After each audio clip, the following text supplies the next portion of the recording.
Good morning, YouTube. I think it's time we visit an old Southern classic. You know what? We need banana pudding, and it is so good. There's my washing machine in the background. Let's cook, y'all. We got a family to feed. Good morning, YouTube. All right, we are making some banana pudding. This is kind of funny because I started to make like homemade pudding from scratch and to show you how to do all of that. And then it dawned on me that that's not what banana pudding is. Banana pudding actually came out of the Depression, like so many beloved desserts, you know. It also came about when a certain gelatin company was marketing hot and heavy to home cooks. And so banana pudding was one of those dishes that came out of that era from the 20s and the 30s, where you had a lot of practicality meet industrialization.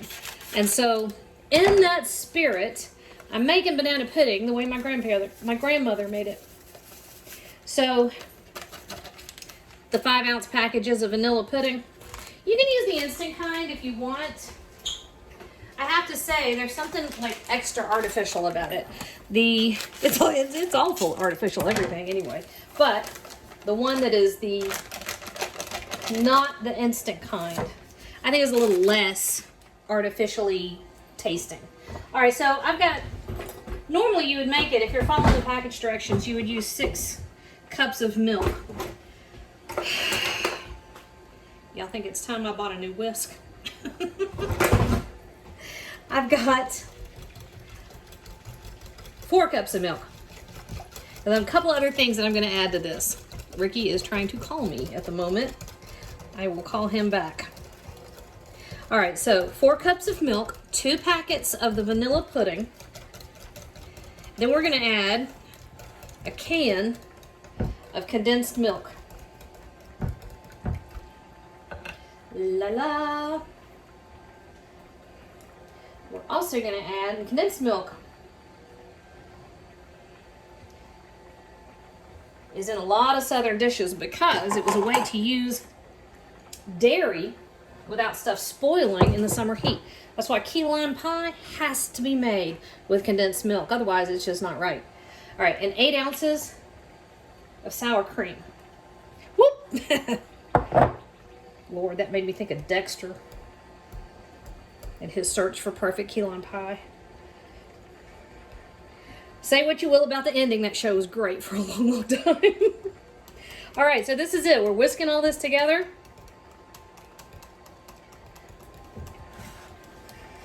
Just like this. Ah, that's heavy, and I've got no handle on my whisk.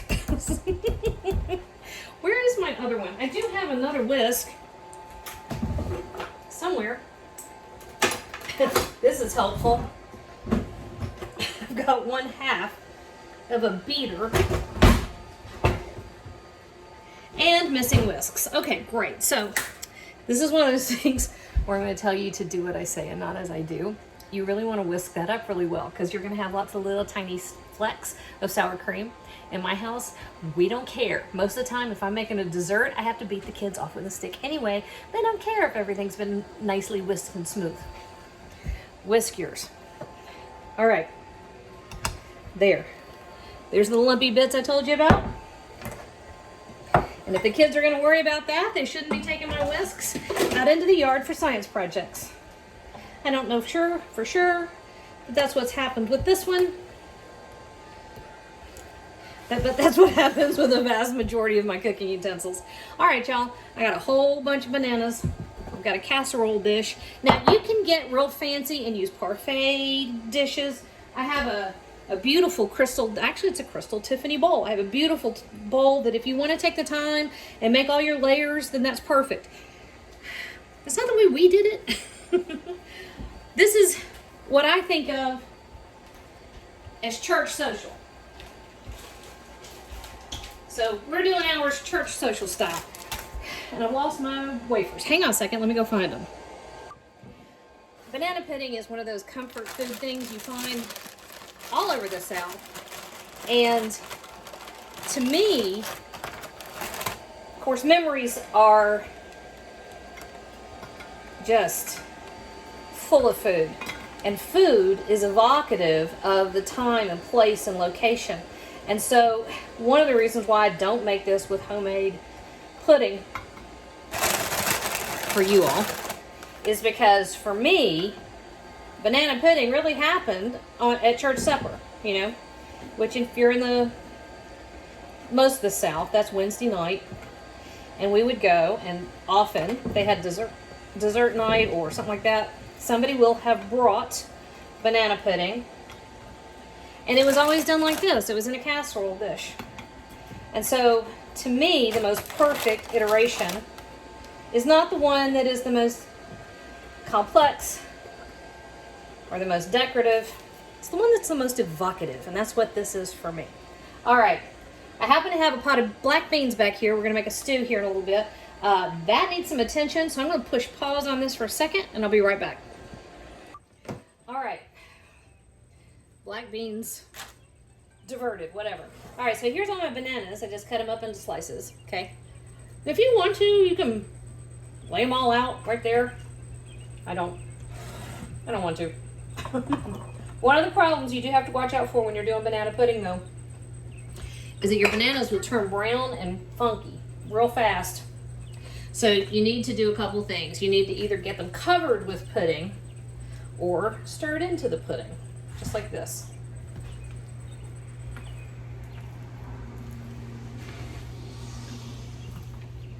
Guess I should have gotten a bigger bowl, but I didn't. Well, we are not about regrets. I don't even know what that means. Just stupid. Okay, so right over the top of our, and I gotta say, y'all, most of the time, if you've been cooking with me for a while, you know I'm all about the generic or the money saving or what have you. Get the name brand cookies. They're just better. There's only a few things I say that about. And the funny thing is, one of them is ginger snaps, which I use on a ham.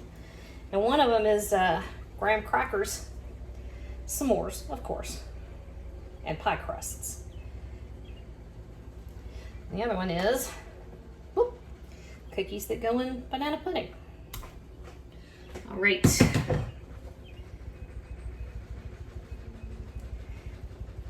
Here goes my washing machine.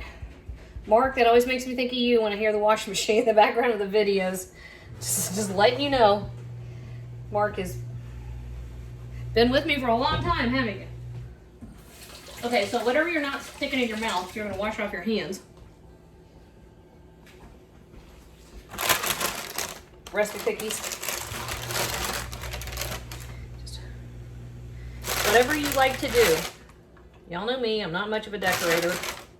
This is really just an excuse to get more cookies into your dessert. Now, there's a couple other things that we want to talk about with banana pudding. Got to stick it in the fridge. It's got to chill.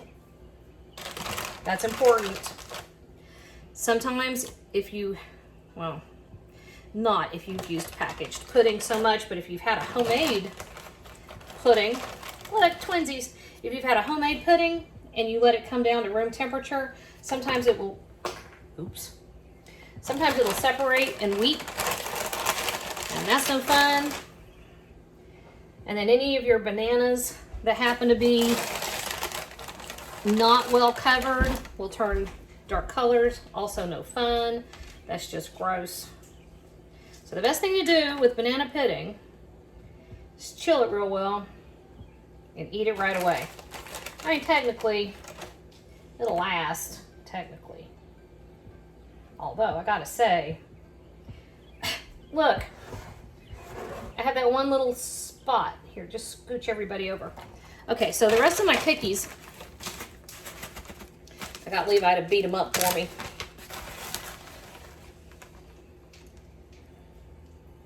That's it.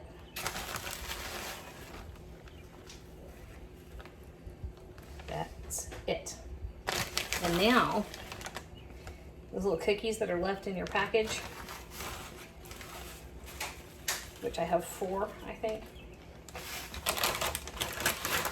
That's called the cooks portion. All right, so not to make it look bad, I think I'm actually gonna take this over to my sister because she adores banana pudding and doesn't feel well. If you wanna taste it, here's how you can sneak it in. That, I didn't mean to leave out, but I did. See? Perfect.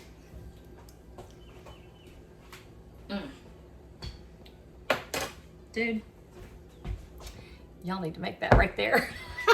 You will thank me.